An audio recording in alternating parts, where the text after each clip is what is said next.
നമസ്കാരം. പുതിയ വീഡിയോയിലേക്ക് എല്ലാവർക്കും സ്വാഗതം.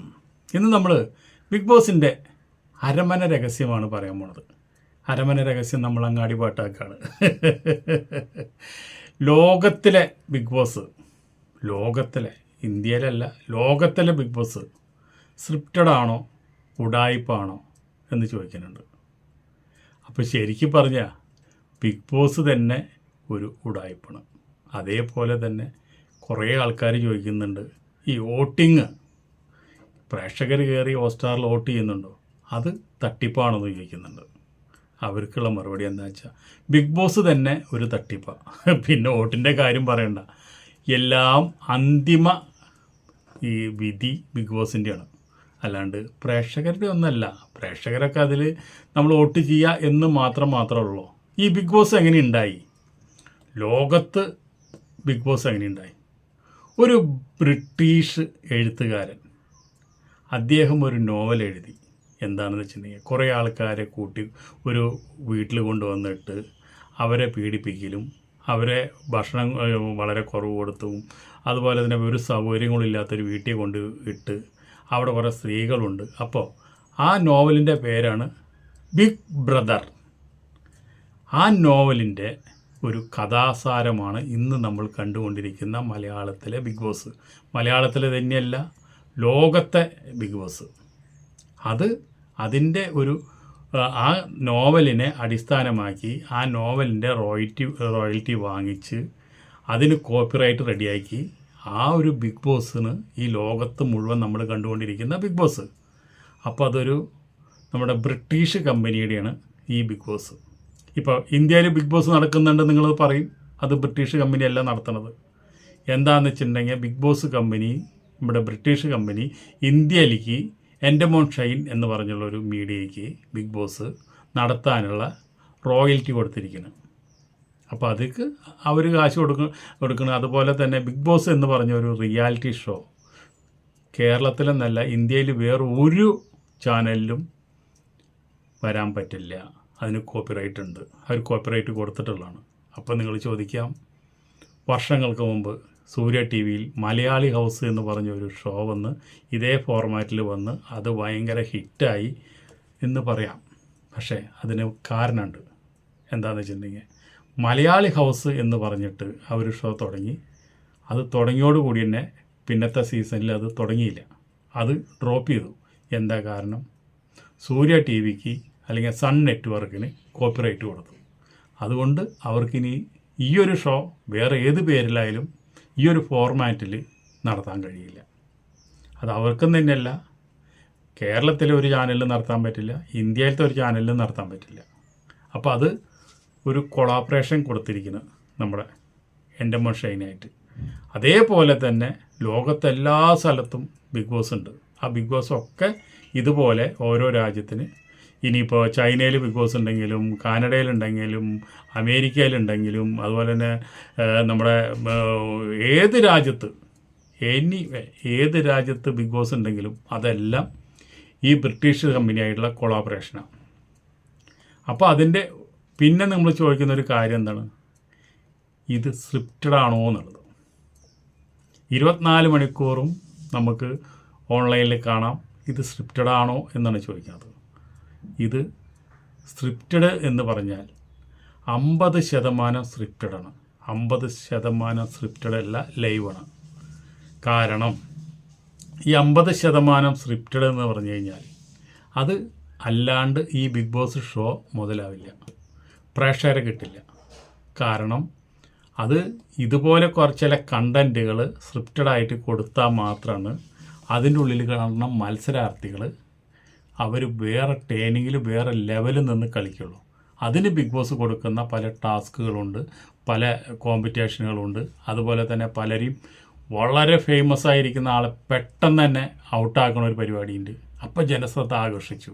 അപ്പോൾ എന്താണ്, അപ്പോൾ ആൾക്കാർ പറയും, സോഷ്യൽ മീഡിയയിൽ എല്ലാവരും പറയും, ഇന്ന ആൾ പോയി, അതുകൊണ്ട് ഞാൻ ഈ ബിഗ് ബോസ് ഷോ കാണില്ല എന്ന് പറയും. പക്ഷേ അവനായിരിക്കും ആദ്യം ബിഗ് ബോസ് ഷോയുടെ മുമ്പിൽ വന്നിരിക്കുന്നത്. ഇനി എന്താണ്, ഇനി എങ്ങനെയാണ് നടക്കുന്നത് എന്നറിയാനായിട്ട്. അപ്പോൾ അതൊക്കെ നമ്മുടെ ഇതിൻ്റെ ഷോ ഡയറക്ടർക്ക് കൃത്യമായിട്ട് അറിയാം. അവരതിന് വേണ്ടിയിട്ടുള്ള എല്ലാ പ്ലേകളും ചെയ്യും. അതാണ് സ്ക്രിപ്റ്റഡ്. ഇപ്പോൾ ബിഗ് ബോസ് ഷോയിൽ പോയവർ പലരും തിരിച്ചു വന്നിട്ട് പറയുന്നുണ്ട്, കുറേ സംഭവങ്ങൾ എൻ്റെ ഉണ്ടായിരുന്നല്ലോ. അവർ ഈ പുറത്ത് പോയ മത്സരാർത്ഥികളൊക്കെ അവർ വന്നിട്ട് ഈ ഷോ എടുത്ത് മൊത്തം കാണാറുണ്ട്. അപ്പോൾ അവർ പറയും, എൻ്റെ ഇന്നലെ സംഭവങ്ങളുണ്ടാകുന്നില്ല, നല്ല നല്ല കണ്ടൻറ്റ് ഇന്നത് കൊടുത്തിട്ടുണ്ടാകുന്നില്ല, പക്ഷെ അതൊന്നും ടെലികാസ്റ്റ് ചെയ്തില്ല. അതാണ് അതിൻ്റെ പ്രത്യേകത. കാരണം എന്താണെന്ന് വെച്ചിട്ടുണ്ടെങ്കിൽ 24 മണിക്കൂറും ലൈവ് എന്ന് പറഞ്ഞിട്ട് ആ ലൈവ് പോലും സ്ക്രിപ്റ്റഡാണ്. അല്ലെങ്കിൽ സ്ക്രിപ്റ്റഡ് ആയിട്ട് പോലും നമുക്ക് 24-ൽ കാണുമ്പോൾ ബോറടിക്കുന്നുണ്ട്. അതിൻ്റെ കാരണം എന്താ? അവിടെ ബോറടി ഇല്ലാണ്ട് 24 മണിക്കൂർ നേരത്തെ സംഭവങ്ങൾ 1 മണിക്കൂർ 1.5 മണിക്കൂറായിട്ട് അവർ എഡിറ്റ് ചെയ്ത് ഇത് നമ്മുടെ മുമ്പിൽ കാണിക്കുന്നത്. അപ്പോഴാണ് ആ ഷോയ്ക്ക് ഒരു ചടുതല ഉണ്ടാവുള്ളൂ, നമുക്കൊരു ആകാംക്ഷ ഉണ്ടാവുള്ളൂ. അല്ലെങ്കിൽ ഒരു പട്ടികുഞ്ഞ് പോലും ഇത് കാണുമോ? കോടികൾ ചിലവിലുള്ള ഒരു പരിപാടിയല്ലേ, ആർക്കും ഇൻട്രസ്റ്റ് ഉണ്ടാവില്ല. അതിന് വേണ്ടിയിട്ട് അവരത് എഡിറ്റ് ചെയ്യും. അവർക്ക് വലിയൊരു വിങ്ങുണ്ട്, എഡിറ്റിംഗ് വിങ്ങുണ്ട്. ആ വിങ് ഇരുന്ന് അത് എഡിറ്റ് ചെയ്ത് അത് എത്ര സ്പീഡാക്കാൻ പറ്റുമെങ്കിൽ അത്ര സ്പീഡാക്കി ഒരു നടന്ന കാര്യങ്ങളെ മുഴുവൻ അവർ കട്ട് ചെയ്ത് എഡിറ്റ് ചെയ്ത് അവർ വളരെയധികം സ്പീഡപ്പ് ആക്കിയിട്ട് വയ്ക്കുന്നത്. അതുപോലെ തന്നെ 24-ൽ അതും പുറത്ത് വിടാൻ പറ്റാത്ത കണ്ടൻറ്റൊക്കെ അവർ മുക്കും. പുറത്ത് വിടാൻ പറ്റാവുന്ന കണ്ടൻറ്റുകളും അതുപോലെ തന്നെ ആകാംക്ഷ വരെയുള്ള സംഭവങ്ങളും മാത്രം 24-ലും കാണിക്കും. അപ്പോൾ 24-ഉം എഡിറ്റഡാണ്. അവിടെ ക്യാമറയും വെച്ച് 24 മണിക്കൂറും ക്യാമറയും വെച്ച് നമ്മൾ 24-ൽ കാണിച്ചാൽ 24 കാണാൻ അല്ലെങ്കിൽ തന്നെ ആളില്ല. ഇനി അതും കൂടിയും വെച്ച് കഴിഞ്ഞ് കഴിഞ്ഞാൽ ഉള്ള പൂച്ചക്കുഞ്ഞും കൂടി പോകും. അപ്പോൾ അത് വരാൻ പാടില്ല എന്ന് പറഞ്ഞുകൊണ്ട് അവിടെ എഡിറ്റഡാണ്. പിന്നെ ഉള്ളൊരു സംശയം എന്താ വെച്ചിട്ടുണ്ടെങ്കിൽ ഇതിൻ്റെ ആങ്കർ ലാലേട്ടൻ ഇത്രയും തിരക്കുള്ളൊരു മനുഷ്യനാണ്. എങ്ങനെ ഇവിടെ വന്ന് ഓരോ കാര്യങ്ങളും കുത്തി ചോദിക്കുന്നു. അപ്പോൾ ഒരാഴ്ച ലാലേട്ടൻ ഈ ബിഗ് ബോസ് ഒന്നും കാണുന്നില്ല. ലാലേട്ടൻ ഈ ബിഗ് ബോസിനെ പറ്റി ഇവിടെ വരുമ്പോൾ ഒരാഴ്ച നടന്ന കംപ്ലീറ്റ് കാര്യങ്ങളെ കുറിച്ചിട്ട് ഒരു ടാബ് അത് ലാലേട്ടൻ അയച്ചു കൊടുക്കും. ഇവിടെ വന്നതിന് ശേഷമല്ല, വരുന്നതിന് മുമ്പ്. ഇപ്പോൾ മൂപ്പര് അവിടെ നിന്ന് ഇങ്ങോട്ടുള്ള യാത്രയുടെ ഇടയിലോ അല്ലെങ്കിൽ പ്ലെയിനിൽ വെച്ചോ അല്ലെങ്കിൽ കാറിൽ വെച്ചോ ഈ ടാബ് കാണും. അപ്പോൾ ഇവിടെ നടന്ന കംപ്ലീറ്റ് ഓരോ കാര്യങ്ങളും അതിൽ ബിഗ് ബോസ് കാണിച്ച സംഭവങ്ങളും മാത്രം അതിൽ നോട്ട് ചെയ്തിട്ടുണ്ടാവും. കുറേ സംഭവങ്ങൾ കാണിക്കാത്തതുണ്ട്, കാണിച്ച സംഭവങ്ങളും മാത്രം അതിൽ നോട്ട് ചെയ്തിട്ടുണ്ടാവും. ആ കാര്യങ്ങളെക്കുറിച്ച് മാത്രം ഇവിടെ വരുമ്പോൾ ലാലേട്ടൻ സംസാരിച്ചാൽ മതി. ബാക്കിയുള്ള കാര്യങ്ങൾ ഈ ചെകിട്ടിലെ ഇയർഫോൺ ഉണ്ടാവും, അതിൽ കൂടെ ബിഗ് ബോസ് ലൈവായിട്ട് പറഞ്ഞു കൊടുക്കും. ഇതിനെപ്പറ്റി ചോദിക്കില്ല ലാലേട്ടാ, മറ്റത് കഴിഞ്ഞ ദിവസം ഇന്ന നല്ല സംഭവം ആ ഫുഡിനെ കുറിച്ചിട്ട് അനുമോൾ ഇന്ന പോലെ പറഞ്ഞിട്ടുണ്ട്, ഇനി അടുത്തത് അതിനെ പറ്റി ചോദിച്ചോളൂ, ഇനി നെവിനെന്ന് ചീത്ത പറഞ്ഞോളൂ. ഇങ്ങനെയുള്ള ചെറിയ കാര്യങ്ങളൊക്കെ ഡ്യൂറേഷന് വേണ്ടിയിട്ട് അപ്പം പറഞ്ഞു കൊടുക്കും. അപ്പോൾ ഈ ബിഗ് ബോസ് ഷോ ആൾക്കാർക്ക് ആസ്വാദ്യകരമായി കാണണമെങ്കിൽ ഇങ്ങനെയുള്ള എല്ലാ സംഭവങ്ങളും ഉണ്ടായാൽ മാത്രമാണ് ആൾക്കാർക്ക് ഇത് ഇരുന്ന് കാണാൻ പറ്റുള്ളൂ. പിന്നെ ഈ ലാലേട്ടൻ്റെ ഇതിൽ ആങ്കർ ചെയ്യുന്ന പോലെ എല്ലാ ഭാഷയിലും സൂപ്പർ സ്റ്റാറുകളാണ് ആങ്കർ ചെയ്യുന്നത്. അതേപോലെ തന്നെ ബ്രിട്ടീഷ്, അതുപോലെ തന്നെ ഒരു ബിഗ് ബോസ് ഇതുപോലെ തന്നെ ഇവിടെ ഉണ്ടായിരുന്നു നമ്മുടെ ദക്ഷിണാഫ്രിക്കയിൽ. അവിടെ ഉണ്ടായിട്ട് അവിടുത്തെ ഒരു TV ചാനലിൽ ഇതുപോലെ ഒരു ഷോ വെച്ചു. അവിടെയുള്ള ആൾക്കാർ മുഴുവൻ ആ ഷോ അടിച്ച് പൊളിച്ച് ആ ചാനൽ വരെ നിർത്തിപ്പോയി. എന്ന് വെച്ചിട്ടുണ്ടെങ്കിൽ ഒരു ബുദ്ധിയും ബോധമില്ലാത്ത രീതിയിലാണ് അവരന്ന് ആ ഷോ വെച്ചത്. അവരെത്രയോ ക്യാമറകൾ അടിച്ച് പൊളിച്ചു. അതോടെ ആ ബിഗ് ബോസ് ഷോ അവിടുത്തെ അവസാനിപ്പിച്ചു. ദക്ഷിണാഫ്രിക്കയിൽ ഇപ്പോൾ ഈ സംഭവം ഇല്ല. അപ്പോൾ ഇതുപോലെ തന്നെ ഈ കണ്ടൻറ്റ് ഇല്ല എന്ന് വെച്ചിട്ടുണ്ടെങ്കിൽ പ്രേക്ഷകരെ കിട്ടില്ല. ആ കണ്ടൻറ്റിന് വേണ്ടിയിട്ട് ഈ മത്സരാർത്ഥികളെ വെച്ചിട്ട് അവർ പല കളികളും അവിടെ ആസൂത്രണം ചെയ്യും. ബോറായിക്കൊണ്ടിരിക്കുന്ന ബിഗ് ബോസിൽ നമ്മൾ പോലും ചിന്തിക്കാത്ത പല ട്വിസ്റ്റുകൾ അവർ കൊണ്ടുവരും.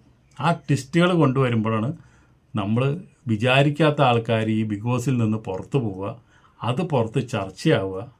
അതുപോലെ തന്നെ ആരെങ്കിലും കൊണ്ടുവന്ന ഒരു അറ്റാക്കും കാര്യങ്ങളൊക്കെ നടക്കുക, ആ ആളെ കൊണ്ടുവന്ന് ആശുപത്രിയിലാക്കുക.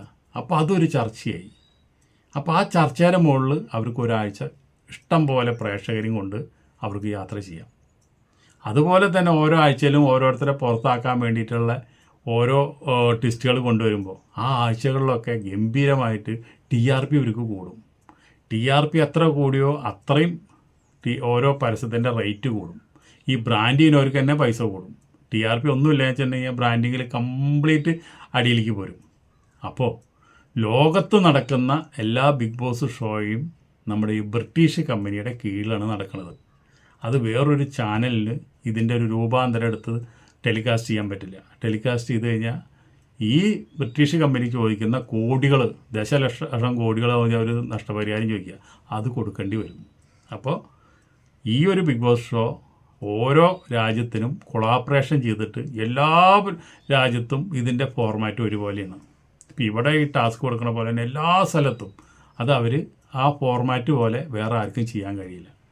അതാണ് ബിഗ് ബോസിൻ്റെ ഏറ്റവും വലിയ തന്ത്രം. അതുപോലെ തന്നെ നിങ്ങൾ മരിച്ചു കിടന്ന് ഫൈനലാകുമ്പോൾ നിങ്ങൾ മരിച്ചു കിടന്ന് നമ്മുടെ അനുമോൾക്കോ അതുപോലെ അക്ബറിനോ അല്ലെങ്കിൽ നിങ്ങൾ നെവിനോ ഒക്കെ വോട്ട് ചെയ്തോ, അന്തിമ വിധി ഏതോട്ടും തിരിച്ചു മറിക്കാനായിട്ട് അത് അവരെ കൈകളിലെത്തണത്. അതാണ് ഞാൻ നേരത്തെ പറഞ്ഞത്. പലരുടെയും സംശയം ബിഗ് ബോസ് ഒരു ഫേക്കാണോ എന്ന്, ബിഗ് ബോസ് ഈ വോട്ടിങ് ഒരു ഫേക്കാണോ എന്നുള്ളത്. അതാണ് ഞാൻ ഇപ്പോഴും പറയണത്. ബിഗ് ബോസ് തന്നെ ഒരു ഫേക്കാണ്, പിന്നെ ഷോയുടെ കാര്യം പറയണത്. അപ്പോൾ നമ്മളതൊന്നും നോക്കരുത്. നമ്മൾക്ക് എൻ്റർടൈൻമെൻറ്റ് തരണുണ്ടോ ബിഗ് ബോസ് എന്ന് മാത്രം നോക്കുക. അതിൻ്റെ പിന്നിൽ എന്താണെന്ന് നോക്കി കഴിഞ്ഞാൽ പല വൃത്തികെട്ട കളികൾ ഉണ്ടായിരിക്കാം. അതൊന്നും നമ്മളെ ഇത് ബിഗ് ബോസ് കാണുന്ന റിവ്യൂ ചെയ്യുന്ന എന്നെയോ ഇത് കാണുന്ന പ്രേക്ഷകരെയോ ബാധിക്കുന്ന കാര്യമില്ല. നമ്മൾ സ്പെൻഡ് ചെയ്യുന്ന സമയത്തിനുള്ള എൻ്റർടൈൻമെൻറ്റ് തരുന്ന ഷോയാണ്. അതിൽ 100% അവർ വിജയിക്കുന്നുണ്ട്. അത് മാത്രം നമ്മൾ നോക്കുക. ബാക്കിയുള്ള കാര്യങ്ങളെല്ലാം ഈ ചെവിട്ടൂടെ കേട്ട് ആ ചെവിട്ടൂടെ വിടുക. അടുത്ത വീഡിയോയിൽ വീണ്ടും കാണാം. അതുവരെ നിങ്ങൾക്ക് എല്ലാവർക്കും നന്ദി, നമസ്കാരം.